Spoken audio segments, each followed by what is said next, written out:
안녕하세요, 다월드입니다. 일단 파이 네트워크 마이그레이션 소식부터 잠시 알려드리도록 하겠습니다.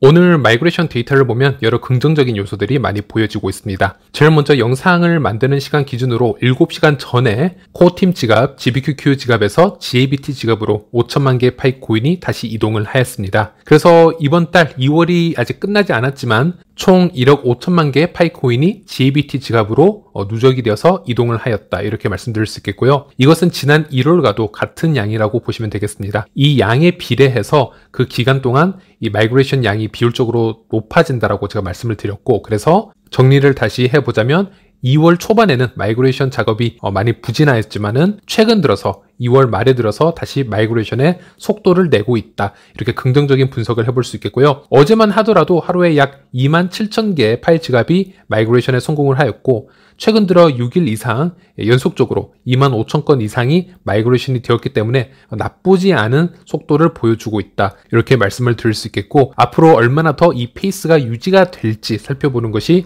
매우 중요하겠습니다. 그리고 이 마이그레이션의 데이터를 조금 더 브레이크다운 해보면요, 파이 지갑에 들어오는 파이코인 평균 수량이 다시 급증하는 것을 살펴볼 수 있습니다. 지갑당 평균 마이그레이션 수량이 871파이로 다시 상승한 것을 볼 수 있는데, 최근 지갑당 평균 마이그레이션 양이 약 600파이에서 700파이였던 것을 감안하면 조금 더 상승하였다, 이렇게 보시면 되겠고, 이 수치는 2023년 초에 보여주었던 수치와 거의 흡사한 수준이다, 이렇게 보시면 되겠습니다. 일단 이렇게 상승한 이유로는 마이그레이션이 오랫동안 되지 못했던 이 장기 대기자들이 이 파이 지갑이 마이그레이션에 통과가 되면서 이런 현상들이 나오고 있다고 보시면 되겠고요. 이렇게 차트를 보시는 것처럼 10파이가 되지 않는 소수 파이 코인을 가진 이 마이그레이션 지갑도 급증을 하고 있습니다. 보시는 것처럼 5파이나 6파이, 7파이 등등 이런 지갑들도 지속적으로 증가가 되고 있지만, 반대적으로 이 마이그레이션으로 파이 코인을 많이 받은 지갑의 이 표를 보시면요, 최대 25,900파이까지 받은 지갑도 확인할 수 있습니다. 이분들은 아마도 노드를 오랫동안 운영을 해왔을 것이고, 매우 초창기부터 파이 코인을 채굴을 해왔을 것으로 예상이 됩니다. 아주 열성 채굴자이실 텐데요, 이번에 통과가 되면서 이런 수치를 남긴 게 아닐까 한번 예상을 해볼 수 있겠고, 그리고 평소보다 10,000파이 이상 되는 지갑들이 많이 통과가 된 것을 확인할 수 있습니다. 제 채팅방에 공유된 사진을 하나 보여드리자면요, 이분은 파일럿 테스터이시고 초기부터 열심히 채굴을 해왔던 분으로 보이시는데, 이번에 마이그레이션이 통과가 되면서 총 27,933파일을 마이그레이션 받았다라는 이 얘기를 공유를 해주셨습니다. 물론 이 데이터는 며칠 전에 발생한 데이터이기 때문에 지금 제가 공유해드린 이 마이그레이션 차트에는 포함이 되지 않았지만, 이렇게 현재 데이터를 다 수집을 해보았을 때는 오랜 기간 정체되어 있었던 파이 지갑들, 파일럿 테스터들도 포함해서 이 마이그레이션이 지금 통과되는 것을 볼 수 있고, 그래서 여러분들 중에서도 오랫동안 마이그레이션이 되었는지 확인을 해보지 않은 분들은 한번 파이 앱과 파이 브라우저에 접속을 해보시고 확인을 해보시길 바라겠습니다.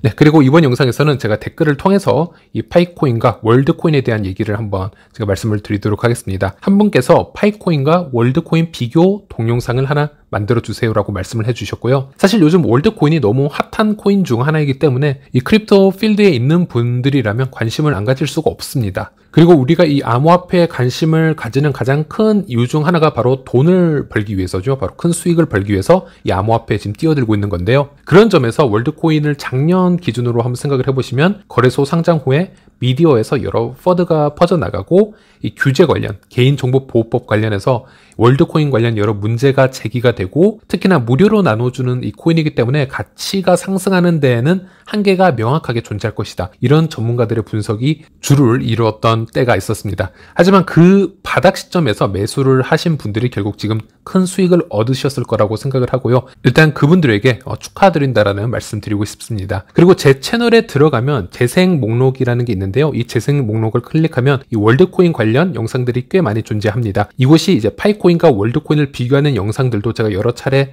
만들어 드렸기 때문에 꼭 한번 시청해 보셨으면 좋겠고요. 그리고 이번 영상에서는 이 점은 한번 제가 다시 언급을 해드리고 싶습니다. 월드코인도 그렇고 파이 네트워크도 그렇고 이 로드맵이나 개발자들의 이 철학을 보면서 전 세계적으로 1인 1계정을 공정하게 분배하기 위해서 꽤 많은 노력을 기울이고 있고, 어려운 기술적 도전을 지금 하고 있다라고 저는 말씀을 드리고 싶습니다. 이 방법이 오브라는 이 구체를 이용한 홍채 스캔이 되었건, 아니면 우리가 소유하고 있는 아이디를 통한 또 다른 방법의 KYC 방법이 되었던 간에 이것은 상당히 도전적이고 어려운 문제라고 생각을 합니다. 그래서 이번 영상은 여기에 대해서 한번 얘기를 해보려고 하는데요. 예를 들어 샘 알트만의 제가 인터뷰 지금 내용을 한번 가지고 와 보았습니다. 왜 월드코인은 홍채 이미지를 스캔하여 이것으로 고유의 코드를 생성하고 지갑의 분배를 하게 되었는지, 이런 논리를 만들어낸 그 바탕이 무엇인가에 대해서 좀 더 생각을 해볼 수 있는 글이 있고요. 또 이 샘 알트만의 글을 통해서 파이 네트워크는 왜 탈중앙 KYC를 시도하게 되었는지 동시적으로 분석을 해볼 수 있는 글이라, 좋은 글이라 제가 한번 가지고 와 보았습니다. 원래 아이디어는 손바닥 지문 스캔이었는데 홍채를 선택했습니다. 이 선택에 대해 이야기를 해달라, 이렇게 기자가 질문을 했었고요. 여기에 샘 알트만은 이런 답변을 내놓습니다. 모든 사람에게 최대한 공정하게 토큰 분배를 하기 위해서 기술적으로 가능한 세 가지를 조사하고 연구를 했습니다. 하나는 KYC입니다. 하나는 KYC, 정부의 시민권 확인 시스템을 활용하는 것이었습니다. 그러나 이 옵션은 즉시 배제가 되었습니다. 전 세계 인구 가운데 이 디지털로 확인 가능한 아이디를 가지고 있는 사람이 절반도 되지 않았기 때문입니다. 포용성을 고려할 때 이 방안은 확장 가능하지 않았다라고 생각을 합니다. 샘 알트만은 이렇게 얘기를 했고요. 이것은 파이 네트워크의 니콜라스와도 동일한 생각이라고 보시면 되겠습니다. 니콜라스도 이 중앙화된 KYC 전문 업체를 통해서 여권과 같은 아이디를 통해서 전 세계인들의 KYC를 진행을 해보려고 했고 여러 테스트를 진행을 했습니다. 이 방법은 포용성과 확장성이 매우 떨어진다라는 단점을 발견할 수 있었고요. 그 이유로는 각 국가별로 보면요, 여권 소지율이 매우 낮았기 때문입니다. 그래서 포용성이 매우 떨어졌었고 각 국가의 시민들이 KYC를 할 수 있는 방법이 많지 않았습니다. 또 하나는 KYC를 하는 데 있어서 비용이 항상 들었기 때문에 애초에 이 접근 방식에는 큰 장벽이 생길 수 있다는 겁니다. 이것도 포용성과 확장성을 떨어뜨릴 수 있는 큰 문제가 될 수 있고요. 그래서 파이의 니콜라스는 탈중앙형 KYC를 자체적으로 개발을 해서 국가별 KYC를 좀 더 다르게 진행을 시켜서 그 국가의 여권뿐만이 아닌 거의 모든 신분증이 KYC로 받아들여질 수 있는 그런 탈중앙형 시스템을 만들고 비용이 들지 않고 그 비용을 대신 파이코인으로 처리할 수 있는 그런 방법을 구상을 하기 시작했습니다. 이 탈중앙 KYC라는 것을 구축하는 게 그렇게 쉽지는 않습니다. 국가별마다 지역별마다 개인정보 보호법이라는 게 존재하고 그것들과 충돌하지 않아야 합니다. 모든 아이디를 받아들일 수 있는 이 데이터나 AI의 학습이 필요하기도 합니다. 그리고 그 모든 검증을 AI로 처리를 할 수가 없기 때문에 그 학습을 도와줄 수 있는 충분한 각 지역의 검증인의 참여가 필요하게 됩니다. 예를 들어 필리핀 같은 경우는 이 KYC 가능 아이디만 현재 8개 이상이라는 것을 제가 말씀을 드렸는데요. 이 KYC는 어떤 피앗 머니의 비용이 들지도 않고 또 이 검증인들이 한 사무실 직원이 저의 모든 데이터를 지켜보는 것이 아니고요. 수많은 복수의 검증인들이 제 데이터의 일부분만 보고 판단을 해서 제 신분이 제가 맞는지 확인하는 그런 절차를 거치게 되고 저는 또 대신 피앗 머니 대신 이 파이코인으로 그 검증인들에게 공정하게 분배를 해주는 방식을 가지고 있습니다. 이건 사실 말이 안 될 정도의 상당히 어려운 알고리즘이라고 저는 생각을 하고 있고요. 파이 네트워크는 매우 짧은 시간에 무에서 유를 창조해내었다라고 저는 평가를 하고 싶습니다. 그래서 이 기존의 KYC 문제점을 이 파이 프로젝트도 그렇고요. 이 월드코인의 샘 알트만도 이 문제점을 알고 있었던 겁니다. 그래서 샘 알트만은 기존의 KYC 방식을 그 옵션을 배제해버렸고요. 파이는 이 기존의 KYC를 배제한 것이 아니고 다른 방식으로 파생시켜서 개발을 하였다, 이렇게 보시면 되겠습니다. 네, 그리고 다시 이 기사글로 돌아가서 샘 알트만은 KYC 방법을 포기하였고 두 번째는 이 신뢰 웹이라고 해서 웹 오브 트러스트 방법을 생각을 했습니다.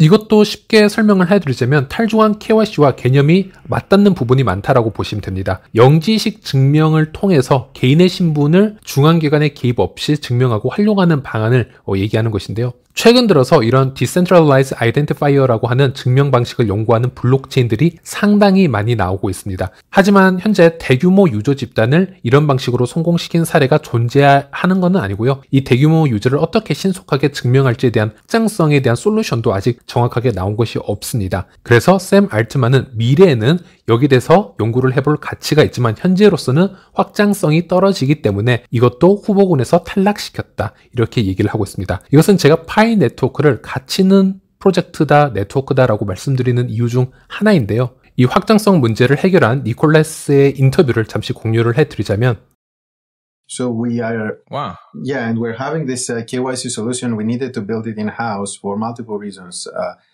Scalability is a big one of them. And scalability not only in the sense that we have a large network of people that spans across almost every country region in the world. And we are talking about tens of millions of people. And we couldn't find any KYC solution out there that could have solutions for every single country's IDs. Number one, about scalability. But also number two of scalability is that there's no currently KYC still requires some human intervention. So there's a lot of machine learning and AI algorithms that are helping with liveness detection and with identification of the IDs and understanding what's on the ID documents, but it still needs some human support. So any KYC solution we talk to could only scale to thousands of KYCs per day, like small amount of KYCs per day. But in our case, with such a vast network, which we are preparing for the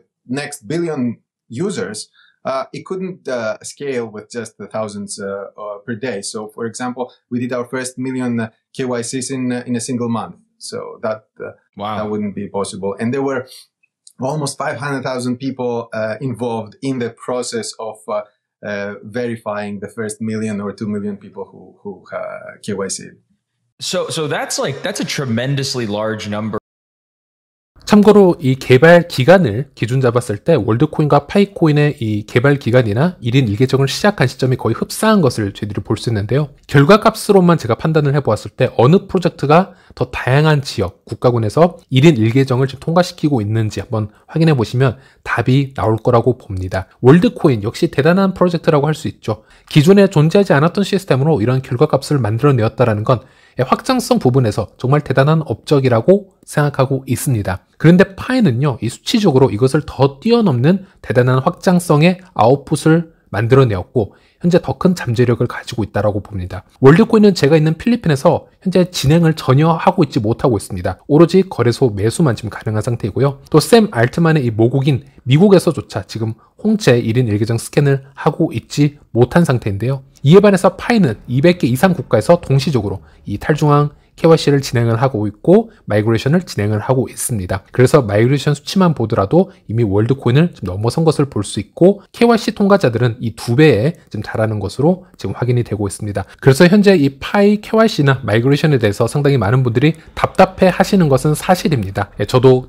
속도가 더 빨리 증가하기를 바라고 있는 유저 중에 한 명이지만 하지만 이런 부분은 다른 프로젝트들은 아직 엄두도 못 내고 있는 상황이거나 월드코인으로 가보시더라도 이 확장성에서 한번 비교를 해보시면 파이를 능가하지는 못한다는 것을 알 수 있고요. 네, 그리고 다시 기사글로 돌아와서 샘 알트만은 이렇게 얘기를 합니다. 그래서 마지막 옵션이 생체 인식이었다. 우리는 이 세 가지 시스템의 데모를 실제로 다 구현을 해보았고 많은 고민 끝에 생체 인식을 사용하기로 결정했다. 얼굴 인식은 충분한 정보 엔트로피가 없었다. 지문도 정보 엔트로피가 부족했었다. 이론적으로 손바닥 지문이 가능했지만 세상에 나와 있는 상용 솔루션이 없었다. 오직 홍채만이 가능했다. 이렇게 얘기를 하고 있습니다. 즉 각 사용자에 대해 더 많은 정보를 수집을 해야 되고 그렇지 않으면 사기 비율이 기하급수적으로 증가를 할 수 있고 실제로 병목 현상이 발생할 수도 있고 그래서 지문과 같은 엔트로피가 부족한 정보보다는 홍채라는 고유한 패턴을 해시화해서 이 지갑을 생성하는 그런 결정을 하게 되었다라는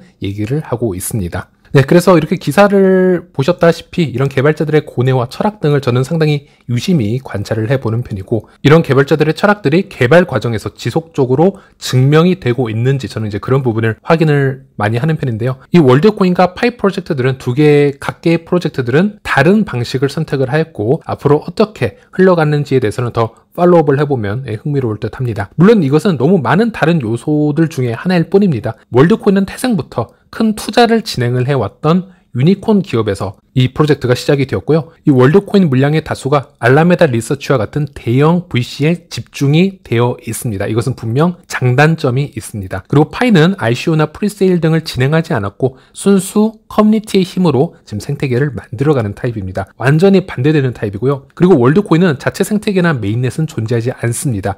아직은 챗 GPT와 같은 AI 기술 개발을 기다리는 편이 맞다라고 보시면 되겠고 그리고 그 시간 동안 지속적으로 어느 정도의 이 코인 밸류를 거래소 상장을 통해서 유지하면서 커뮤니티를 지속적으로 유입시키는 전략을 택하고 있다라고 보시면 되겠고 파이는 처음부터 여러 생태계의 P2P 거래 등을 자체적으로 발생시키고 그 수많은 거래들을 통한 이 역사성이 생기면서 이미 시작 전부터 파이코인이 내재 가치를 가질 수 있도록 그래서 성장시키는 전략을 따서 만들어 왔습니다. 그래서 이 두 프로젝트가 너무 다른 점이 많기 때문에 1인 1계정을 만들어내는 방법 하나로 모든 것을 비교할 수는 없겠습니다. 하지만 이 두 프로젝트 아직은 매우 초기 프로젝트라고 보시면 되겠고 미래에는 현재보다 수배에서 수십 배 이상의 더 강한 임팩트를 이 코인 시장에서 가져올 곳이라고 저는 개인적으로 예상을 해보고 있습니다. 네, 이번 영상은 여기까지입니다. 시청해주셔서 감사합니다.